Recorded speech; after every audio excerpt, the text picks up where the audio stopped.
बहुत समय पहले की बात है। सोनापुर नाम के एक गांव में नीलम अपनी माँ के साथ रहती थी। नीलम के पिता जब वो 6 साल की थी तभी उसे छोड़कर स्वर्ग सिधार गए। नीलम के पिता बहुत ही ईमानदार और नेक दिल के इंसान थे। सभी गांव वाले नीलम के पिता की बहुत तारीफ करते थे। पिता के जाने के बाद नीलम की माँ जैसे तैसे मजदूरी करके घर चलाती थी। एक दिन कड़ी धूप में मजदूरी करने के कारण नीलम की माँ की तबीयत बहुत ज्यादा खराब हो जाती है। डॉक्टर नीलम की मम्मी को बेड रेस्ट करने की सलाह देता है, लेकिन नीलम की मम्मी घर की स्थिति के बारे में सोचकर अपने तबीयत को साइड रखते हुए खेतों में काम करने चली जाती है। पूरा दिन खेतों में काम करने के बाद जब वो घर वापस लौटती है तो वो काम करके इतना थक जाती है कि उसे बहुत तेज बुखार आ जाता है। उसकी तबीयत बहुत ज्यादा खराब होने लगती है। वो चादर ओढ़कर बिस्तर पर लेट जाती है और गहरी नींद में सो जाती है, बहुत गहरी नींद में। तभी नीलम वहाँ आती है और अपनी मम्मी से कहती है, मम्मी क्या हो गया आपको? फिर से आपकी तबीयत खराब हो गई है क्या? मैंने कहा था कुछ दिन आराम कर लो, लेकिन आपने मेरी बात नहीं मानी। लेकिन आपने मेरी बात माने ही नहीं। चलो उठो, देखो मैं आपके लिए खाना लाई हूँ, फटाफट खा लो। नीलम इतना कहती है लेकिन उसकी मम्मी नहीं उठती और ना ही उसके किसी बातों का जवाब देती है। इन सब से नीलम बहुत ज्यादा घबरा जाती है और कहती है, मम्मी ये क्या हो गया आपको? आप कुछ बोल क्यों नहीं रही हो? उठो ना मम्मी, बात करो मम्मी। बहुत देर तक माँ के जवाब ना देने पर नीलम भागकर अपनी चाची के पास जाती है और दरवाजे पर खड़े होकर कहती है, चाची चाची जल्दी दरवाजा खोलो, मम्मी की तबीयत बहुत खराब है चाची। नीलम की चाची बाहर आकर गुस्से में बोलती है, क्या हो गया तुझे? क्यों शोर मचा रखा है तूने? चाची जल्दी मेरे घर चलो ना, मेरी मम्मी की तबीयत बहुत ज्यादा खराब है, वो कुछ बोल नहीं रही है। चाची नीलम के साथ नीलम के घर चली जाती है। वो नीलम की मम्मी को देखते ही बोलती है, नीलम बेटी तुम्हारी माँ तो अब इस दुनिया में नहीं रही। ऐसा मत कहिए चाची, पिताजी तो मुझे बचपन में ही छोड़कर चले गए थे। अब माँ भी चली जाएंगी तो मैं किसके सहारे रहूंगी? ऐसा कहकर नीलम जोर जोर से रोने लगती है। तभी उसकी चाची नीलम पर चिल्लाते हुए बोलती है, शोर क्यों मचा रही है? शोर मचाने से तेरी मरी हुई माँ थोड़ी ना वापस आ जाएगी। इतना बोलकर नीलम के चाचा चाची उसकी माँ का अंतिम संस्कार कर देते हैं। माँ के चले जाने के बाद नीलम बिल्कुल अनाथ हो जाती है। तभी दूसरी तरफ नीलम की चाची को एक आइडिया आता है, क्यों ना मैं नीलम को अपने घर की नौकरानी बनाकर रख लूं। वैसे भी घर में बहुत दिनों से नौकरानी की जरूरत थी। ये सोचकर सुष्मिता नीलम के घर आती है और नीलम से कहती है, बेटी तुम्हारे माँ बाप तो इस दुनिया में नहीं रहे, तो मैंने सोचा कि तुम हमारे घर पर ही रह लेना। आखिर तुम भी तो मेरी बेटी जैसी ही हो। फिर सुष्मिता नीलम को अपने साथ अपने घर ले आती है। सुष्मिता शुरू के कुछ दिनों में नीलम का काफी अच्छे से ख्याल रखती है। फिर कुछ दिनों बाद ही वो अपने असली रंग ढंग में आ जाती है और नीलम पर अत्याचार करना शुरू कर देती है। वो पूरे दिन बेचारी नीलम से घर का काम करवाती और रात होने पर पूरे दिन का बचा खुचा खाना नीलम को खाने को देती। सुष्मिता की एक अपनी बेटी भी थी, पूजा। पूजा भी बहुत चिड़चिड़ी स्वभाव की थी। पूरा दिन घर से बाहर पार्टियों में बिजी रहती थी और शाम को खाने के वक्त वापस घर आ जाती थी। एक दिन पूजा नीलम से कहती है, अरे ओ नौकरानी, घर की अच्छे से सफाई कर देना। आज मेरे कुछ फ्रेंड्स रात को डिनर पर आ रहे हैं, उनके लिए स्वादिष्ट स्वादिष्ट भोजन भी तैयार कर दियो, समझी? अगर उन्हें खाना पसंद नहीं आया तो तेरी खैर नहीं। नीलम जल्दी जल्दी घर की सफाई करके खाना बनाने चली जाती है। शाम होने के बाद पूजा के सभी फ्रेंड्स डिनर पर आ जाते हैं। वो खाना खाते ही पूजा से कहते हैं, क्या यार पूजा, इतना बेस्वाद खाना किसने बनाया है? मेरा तो सारा मूड ही खराब हो गया। चलो गाइस यहाँ से किसी अच्छे रेस्टोरेंट में जाकर खाना खाएंगे। इतना कहकर पूजा के सभी फ्रेंड्स वहाँ से चले जाते हैं। इन सब से पूजा को बहुत गुस्सा आता है और ये सारी बातें जाकर अपनी मम्मी को बताती है। सारी बातें जानने के बाद माँ पूजा से कहती है, चल अभी बताती हूँ उस चुड़ैल को, उसकी हिम्मत कैसे हुई मेरी बेटी की उसके दोस्तों के सामने बेइज्जती करवाने की। फिर दोनों मम्मी बेटी मिलकर नीलम के पास जाती हैं। उस वक्त नीलम किचन में पानी गर्म कर रही थी। नीलम की चाची उससे कहती है, क्यों री, तुझे खाना बनाना भी नहीं आता? आज तूने मेरी बेटी की उसकी फ्रेंडों के सामने बेइज्जती करवा दी। मैं तुझे नहीं छोड़ूंगी। मुझे माफ कर दीजिए चाची, मुझे खाना बनाना नहीं आता। मैंने आज तक घर में भी कभी खाना नहीं बनाया था, इस वजह से खाना थोड़ा अच्छा नहीं बना। बदतमीज, जुबान लड़ाती है। एक तो गलती करती है, ऊपर से महारानी बनती है। क्या कहा तूने? तुझे खाना बनाना नहीं आता? आज मैं सिखाऊंगी तुझे खाना कैसे बनाते हैं। इतना कहकर नीलम की चाची उस पर गरम गरम पानी डाल देती है, जिससे नीलम का आधा शरीर जल जाता है और उसको बहुत दर्द भी होने लगता है। वो बहुत ज्यादा रोने लगती है। तब नीलम की चाची कहती है, अब मुझे यकीन है कि तू खाना अच्छे से बनाएगी। अब तुझसे कोई गलती नहीं होगी। इतना कहकर चाची और उसकी बेटी वहाँ से चली जाती है। नीलम को बहुत तकलीफ हो रही थी। वो रोते हुए कहती है, माँ, तुमने देखा ना, चाची ने मेरे ऊपर गर्म पानी डाल दिया। तुम मुझे छोड़कर क्यों गई माँ? बताओ ना माँ, तुम्हारे और पिताजी के बिना मेरा जीवन अधूरा है। चाची ने मेरे जीवन को नर्क से बदतर बना रखा है माँ। इतना कहकर नीलम रोते रोते अपने कमरे में जाकर सो जाती है। अगले ही दिन सुबह सुबह जब नीलम सबके लिए चाय बना रही थी, तो वो चाय में चीनी डालना भूल जाती है। जब सुष्मिता चाय पीती है तो उसे नीलम पर बहुत गुस्सा आता है। वो गुस्से में नीलम को अपने पास बुलाती है और कहती है, लगता है कल के बाद भी तुझे खाना बनाना नहीं आया। इतना कहकर नीलम की चाची उसके ऊपर चाय की कप फेंक देती है। नीलम को जोर से चोट लग जाती है। फिर नीलम की चाची कहती है, मैं तुझसे बहुत तंग आ गई हूँ। पता नहीं मेरी मती मारी गई थी जो मैंने तुझे अपने घर में जगह दी। निकल जा मेरे घर से अभी के अभी। मैं तेरी शक्ल 1 मिनट और बर्दाश्त नहीं कर सकती हूँ। चाची, ऐसा मत कीजिए। अगर आप मुझे घर से निकाल देंगी तो मैं कहाँ जाऊँगी? आपने मेरा पुराना घर भी बेच दिया है। चाची प्लीज मुझे घर से बाहर मत निकालो। नीलम अपनी चाची के आगे बहुत गुहार लगाती है, लेकिन चाची नीलम की एक भी नहीं सुनती और उसे घर से बाहर निकाल देती है। नीलम रोते रोते नदी किनारे जाकर बैठ जाती है। अब मैं कहाँ जाऊँगी? अब मेरा इस दुनिया में है ही कौन? मैं ऐसे फुटपाथ पर नहीं रह सकती। मैं अपनी जान दे दूंगी। शायद मेरी किस्मत में यही लिखा था। भगवान मेरी किस्मत में सुख लिखना तो भूल ही गए थे। इतना सोचकर नीलम इधर उधर देखती है और नदी में छलांग लगा देती है। धीरे धीरे नीलम का शरीर पानी में डूबने लगता है। नीलम पानी की गहराई में जाते जाते एक अलग दुनिया में पहुंच जाती है, जहां उसे दूर दूर तक सिर्फ गाउन ही गाउन दिखाई दे रहे थे। ये सब देखकर नीलम अपने मन में सोचने लगती है, जहाँ तक मुझे याद है मैंने तो पानी में छलांग लगाया था, फिर मैं यहाँ कहाँ से आ गई? ये कैसी दुनिया है? नीलम असमंजस में पड़ जाती है। तभी वहाँ पर एक परी प्रकट होती है और कहती है, नीलम, कौन है आप?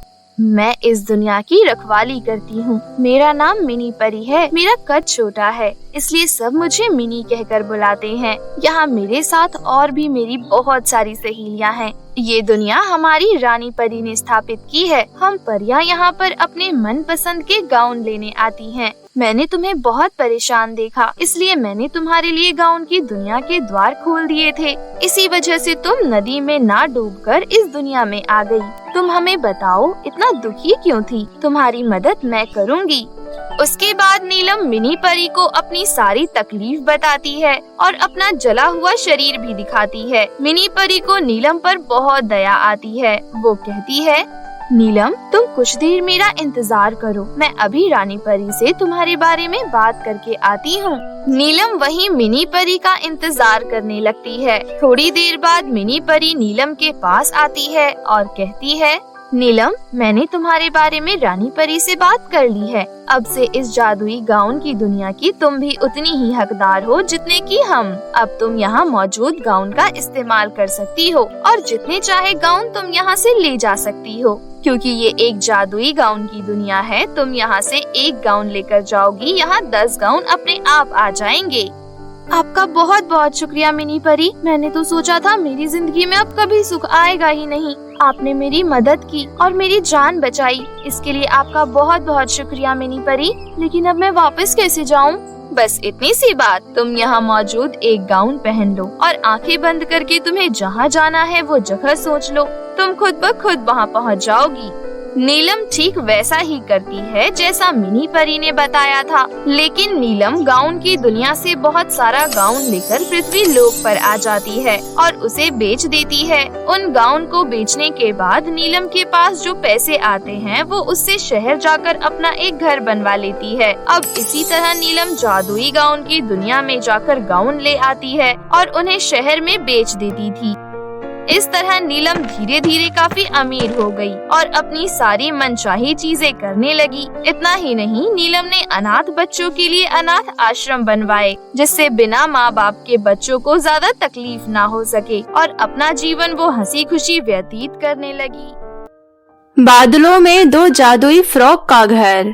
राजस्थान के छोटे से गांव में सरस्वती अपनी बेटी रिधिमा के साथ रहती थी। पति की मौत के बाद सरस्वती के कंधों पर घर और बेटी की परवरिश की सारी जिम्मेदारी आ गई। घर का खर्चा चलाने के लिए सरस्वती ने घर पर ही कपड़े सिलने का काम शुरू किया। बड़ी मुश्किल से उनका गुजारा चल रहा था। रिधिमा अभी स्कूल में पढ़ रही थी। रिधिमा पढ़ाई में बहुत होशियार थी। वो हमेशा अपनी कक्षा में प्रथम आया करती थी। ऐसे ही एक दिन सरस्वती की तबीयत अचानक खराब हो गई, लेकिन फिर भी वो सिलाई कर रही थी। तब रिधिमा बोली, माँ, आपकी तबीयत तो सुबह से ठीक नहीं है, फिर भी आप सिलाई कर रही हो। आप जाकर आराम कीजिए। नहीं बेटी, मुझे ये फ्रॉक आज ही सिल कर देना है, नहीं तो पैसे नहीं मिलेंगे। तुम चिंता मत करो, मेरी तबीयत इतनी भी खराब नहीं है, बस हल्का सा बुखार है। तुम्हारे स्कूल की 2 महीने की फीस भी तो भरनी है। तुम्हें तो पता है, सिलाई करके ही हमारे घर का गुजारा चल रहा है। ये कहते हुए सरस्वती जोर जोर से खांसने लगी। माँ, आपकी इतनी ज्यादा तबीयत खराब है, मैं आपको सिलाई नहीं करने दूंगी। मैंने आपसे थोड़ी बहुत सिलाई करना सीखा है। आप आराम कीजिए माँ, बाकी काम मैं कर लूंगी। नहीं बेटा, तुम्हारी परीक्षा शुरू होने वाली है, तुम उसकी तैयारी करो। मैं नहीं चाहती कि तुम्हारी परीक्षा में नंबर कम आए। माँ, अभी परीक्षा शुरू होने में काफी समय है, मैं पढ़ाई भी कर लूंगी और सिलाई भी। मेरी अच्छी माँ, अब आप दवाई खाकर आराम कीजिए। लगता है पिछले जन्म में मैंने कोई अच्छे कर्म किए होंगे जो मुझे इतनी अच्छी बेटी मिली। बेटी, कल जमींदार की बेटी का जन्मदिन है, उन्हें सुंदर सा फ्रॉक सिलकर आज ही देना है। क्या तुम सिल पाओगी? माँ, मैं कोशिश करती हूँ, क्योंकि कोशिश करने वालों की कभी हार नहीं होती। अब आप दवाई खाकर सो जाओ, मैं सिलाई कर लूंगी। ठीक है बेटा, अगर सिलने में कोई दिक्कत होगी तो मुझे बुला लेना। ये कहकर सरस्वती दवाई खाकर कुछ देर के लिए कमरे में जाकर सो गई। रिधिमा बहुत मेहनत से फ्रॉक सिलने लगी। आखिरकार काफी कोशिशों के बाद रिधिमा ने एक बहुत ही सुंदर फ्रॉक सिलकर तैयार कर लिया। जब शाम को जमींदार की पत्नी मधुरिमा अपनी बेटी का फ्रॉक लेने आई, अरे वाह, कितना सुंदर फ्रॉक सिला है। रिधिमा, तुम्हारी माँ के हाथों में तो जादू है। मैंने इतना सुंदर फ्रॉक केवल बड़े बड़े मॉल में ही देखा है। अरे नहीं मालकिन, ये फ्रॉक मैंने नहीं सिला, बल्कि मेरी प्यारी बिटिया रिधिमा ने सिला है। वाकई तुम्हारी बेटी ने सच में बहुत सुंदर फ्रॉक सिला है। ये लो सिलाई के पैसे। इतना कहकर मधुरिमा सिलाई के पैसे देकर वहाँ से चली गई। ऐसे ही कुछ दिन बीत गए। रिधिमा द्वारा सिलाई गई फ्रॉक की चर्चा पूरे गांव में होने लगी। सभी औरतें अपनी बेटियों के जन्मदिन पर सुंदर सुंदर फ्रॉक सिलवाने रिधिमा के पास आने लगे। रिधिमा अब दिन में स्कूल जाया करती और देर रात सुंदर सुंदर फ्रॉक सिला करती। फ्रॉक सिलकर जो पैसे मिलते, रिधिमा उन पैसों से माँ की दवाई लाती। लेकिन रिधिमा की माँ की तबीयत में कोई सुधार नहीं हुआ। उनकी हालत पहले से भी ज्यादा बिगड़ने लगी। तब सरस्वती अपनी बेटी रिधिमा को अपने पास बुलाकर बोली, बेटी, तुम दिन रात कितनी मेहनत करती हो, पढ़ाई के साथ साथ सुंदर सुंदर फ्रॉक भी सिलती हो और जो भी पैसे कमाती हो वो पैसे मेरी दवाई में खर्च कर देती हो। लेकिन बेटी, लगता है अब मेरा समय आ गया है। माँ, ऐसी बातें मत करो मुझसे दूर जाने की। आपके सिवा मेरा इस दुनिया में कौन है? तुम चिंता मत करो माँ, मैं जल्द ही तुम्हें शहर के अच्छे हॉस्पिटल में दिखाऊंगी। आप जल्द ही ठीक हो जाओगी। नहीं मेरी बच्ची, मेरा अंत समय आ गया है। तुम अपना ख्याल रखना। तुमने मेरी बहुत अच्छे से सेवा की। इतना कहते ही सरस्वती ने हमेशा के लिए अपनी आंखें बंद कर ली। ये देख रिधिमा फूट फूट कर रोने लगी। माँ, पहले पिताजी चले गए, अब आप भी मुझे छोड़कर चली गई। अब मैं आप दोनों के बिना क्या करूँगी? माँ, वापस आ जाओ। ये कहते हुए रिधिमा रोए जा रही थी, पर होने को कौन टाल सकता है। ये तो विधि का विधान है। जो इस दुनिया में आया है उसे एक ना एक दिन दुनिया को छोड़कर जाना ही पड़ेगा। माँ के गुजर जाने के बाद रिधिमा बिल्कुल अकेली पड़ गई। कुछ दिन बीत जाने के बाद रिधिमा पहले की तरह स्कूल जाने लगी, क्योंकि उसकी परीक्षा शुरू होने ही वाली थी। जब रिधिमा कक्षा में पहुंची तो उसे पता चला कि परीक्षा शुरू होने से पहले सब बच्चों को फीस जमा करनी होगी, नहीं तो उन्हें परीक्षा में बैठने नहीं दिया जाएगा। ये सुन रिधिमा सोच में पड़ गई। लगता है इस बार मैं परीक्षा में नहीं बैठ पाऊंगी। थोड़े बहुत जो पैसे थे वो भी घर का राशन लाने में खर्च हो गए। अब तो मेरे पास इतने पैसे भी नहीं हैं कि सिलाई मशीन भी ठीक करा सकूं, जो कि बहुत दिनों से खराब पड़ी है। वो ये सोच रही थी, तब उसके पास कामनी नाम की एक धनवान औरत आई और बोली, मैं शहर से आई हूँ, मेरा नाम कामिनी है। मैंने तुम्हारे सिलाई के बारे में बहुत चर्चा सुनी है कि तुम बहुत सुंदर सुंदर फ्रॉक सिलती हो। मेरे शहर में एक रेडीमेड कपड़ों की दुकान है, क्या तुम मेरे लिए सुंदर सुंदर फ्रॉक सिल सकती हो? पैसों की चिंता बिल्कुल मत करना, तुम्हें मैं अच्छी कीमत दूंगी। ऐसा करो, तुम अभी फिलहाल मुझे 1 हफ्ते के अंदर 50 फ्रॉक सिल कर दो। आप चिंता मत कीजिए, मैं आपको बहुत सुंदर सुंदर फ्रॉक सिल कर दूंगी। आपकी दुकान में कस्टमरों की लाइन लग जाएगी, लेकिन मुझे आप कुछ रुपया एडवांस दे दीजिए। ठीक है, ये पूरे 2000 रुपए, बाकी काम होने के बाद मिल जाएंगे। मैं तुम्हारे पास ठीक 1 हफ्ते बाद आऊंगी। अच्छा, अब मैं चलती हूँ। ये कहकर कामिनी वहाँ से चली गई। उसके बाद रिधिमा एडवांस मिले पैसों से सिलाई मशीन ठीक करवाकर ढेर सारे फ्रॉक सिलने में जुट जाती है। रिधिमा परीक्षा की तैयारी के साथ साथ पूरी रात जाकर फ्रॉक सिलने लगी और 1 हफ्ते बाद 50 फ्रॉक सिलकर तैयार कर लेती है। रिधिमा ये सोचकर बहुत खुश होती है कि जब उसे पूरे पैसे मिलेंगे तब वो अपने स्कूल की 2 महीने की फीस जमा कर देगी और परीक्षा में बैठ पाएगी। लेकिन उसकी खुशी कुछ ही पल की थी। रिधिमा जब घर का राशन लेने बाजार गई तब शॉर्ट सर्किट की वजह से उसके घर में आग लग गई और पूरा घर जलकर राख हो गया। जब रिधिमा लौटकर वापस आई तो उसकी आंखों के आगे अंधेरा छा गया। अरे, ये क्या अनर्थ हो गया? मेरे घर में आग कैसे लग गई? इतनी मेहनत से सिले गए सारे फ्रॉक भी जल गए। अब मैं कामिनी जी को क्या जवाब दूंगी? अब मैं क्या करूं? उसी दिन शाम को कामिनी रिधिमा को बनाने दिए 50 फ्रॉक लेने आ पहुंची। रिधिमा ने रोते हुए कामिनी को सारी बात बताई, लेकिन कामिनी ये सुनकर गुस्से से आग बबूला हो गई और बोली, ये सब मैं नहीं जानती। तुमने मुझसे 2000 रुपए एडवांस भी लिए हैं। मुझे मेरे 50 फ्रॉक चाहिए, नहीं तो मेरे पैसे वापस करो। तुम्हारी वजह से आज मेरा लाखों का नुकसान हो गया, इसलिए तुम मुझे 2000 रुपए के बदले पूरे 50,000 रुपए वापस करो, नहीं तो मुझे 50 फ्रॉक सिल कर दो, वरना मैं तुम्हें पुलिस के हवाले कर दूंगी। तुम मुझे जानती नहीं हो, मेरी पहुंच कहां तक है। मुझसे चालाकी करने की सोचना भी मत। मैं तुम्हें 2 दिन का टाइम दे रही हूँ, समझी? याद रखना। भोली भाली रिधिमा कामिनी की धमकी सुनकर बहुत घबरा गई।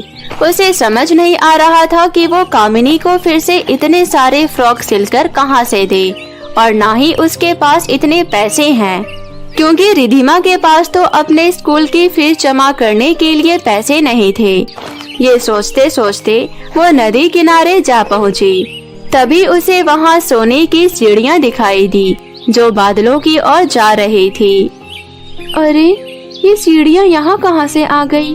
कल तक तो यहाँ कोई सीढ़ी नहीं थी। एक बार इन सीढ़ियों पर चढ़कर देखती हूँ कि आखिर ये कहाँ जाती है। ये कहते हुए रिधिमा उन सीढ़ियों पर चढ़ने लगी। चढ़ते चढ़ते कुछ ही देर में वो बादलों के पास पहुँच गई। वहाँ उसे 2 जादुई फ्रॉक के घर दिखाई दिए, जिसे देखकर वो चौंक गई। तभी पहले फ्रॉक घर में से आवाज आई, रिधिमा, तुम बिल्कुल सही जगह आई हो। अगर तुम मेरे घर में प्रवेश करोगी तो तुम्हें बहुत सारी धन दौलत मिलेगी, लेकिन तुम्हें हमेशा के लिए यहीं रहना होगा। इतने में दूसरे घर में से आवाज आई, रिधिमा, तुम्हें मेरे घर में उतना ही मिलेगा जितना तुम्हें जरूरत है, लेकिन उससे ज्यादा नहीं, और तुम उन पैसों को लेकर घर जा सकती हो। रिधिमा ने कुछ देर सोचकर उन दोनों फ्रॉक घर से कहा, मुझे ज्यादा धन दौलत नहीं चाहिए। मेरी माँ ने मुझे हमेशा सिखाया है कि इंसान को मेहनत करते रहना चाहिए, कभी लालच नहीं करना चाहिए। इसलिए मुझे जितनी जरूरत है मुझे उतना ही चाहिए, उससे ज्यादा नहीं। इसलिए मैं दूसरे जादुई फ्रॉक घर में जाना चाहती हूँ।